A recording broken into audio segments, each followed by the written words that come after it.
Қайырлы күн достар, қалайсыздар? Бүгін сіздерге творог пен рогалик жасап көрсетемін.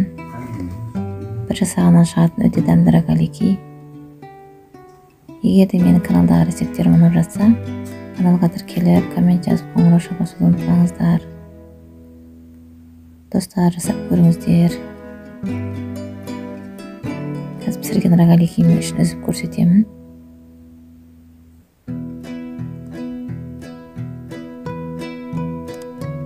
Мынандай болады, өте дәмді. Бізде керек заттар: 2 жұмыртқа, разлектил, 200 грамм сары май, 100 грамм шекер, творог керек, 2 жұмыртқаның ағы керек және қаймақ керек. Бірінші 200 грамм майымызды сап аламыз. Май бөлме температурасында жұмсақ болып тұру керек. Одан соң қаймағымызды саламыз. Қаймақ менде 150 грамм.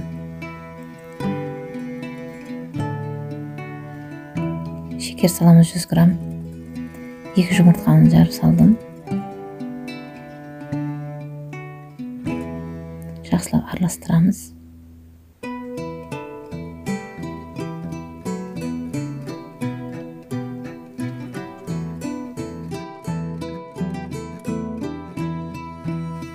Жақсылап араластырамыз осылай. Енді осыған разлектил қосамыз. Менде 5 грамм разлектил.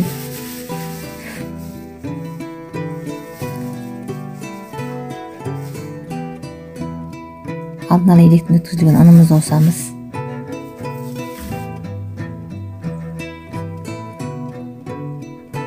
Ұнды көз мөлшерімен жайлап қосуымыз керек. Сөйтіп кейін қолымызбен жақсылап қамыр илейміз.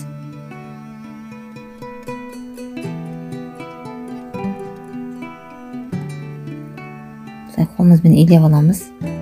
Қамырдың жұмсақтығы осындай болу керек. Енді салмамызды дайындаймыз. Творогқа 2 жұмыртқаның ағын қосып, 100 грамм шекерімді қосам. Жақсылап араластырамыз.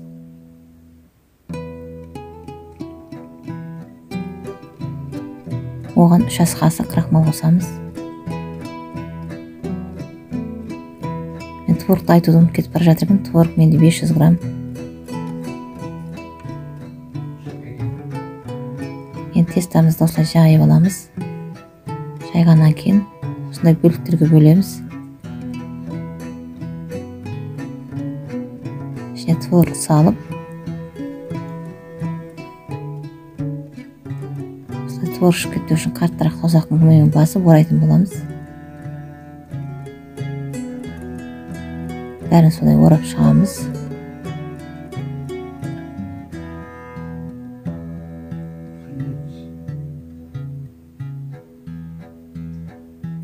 Мен кішілеу бүгіп жатырмын, үлкендеу болсаңыздар да болады.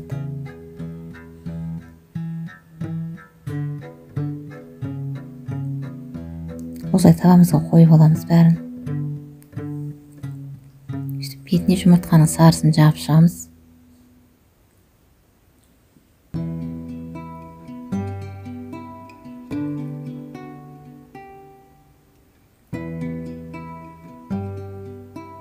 Бәрін жап шыққаннан кейін 180 градуста 20-25 минутта осылай пісіп шығады.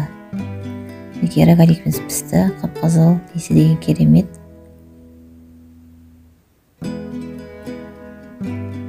Достар, кеңес беремін, менің рецептім бойынша жасап көріңіздер. Тәрілкемізге салдық. Осылай да беруге болады, немесе сахарный пудра сеуіп берсе де болады. Сахарный пудра сепсеңіздер, әсіресе балдарға қатты ұнайтын болады.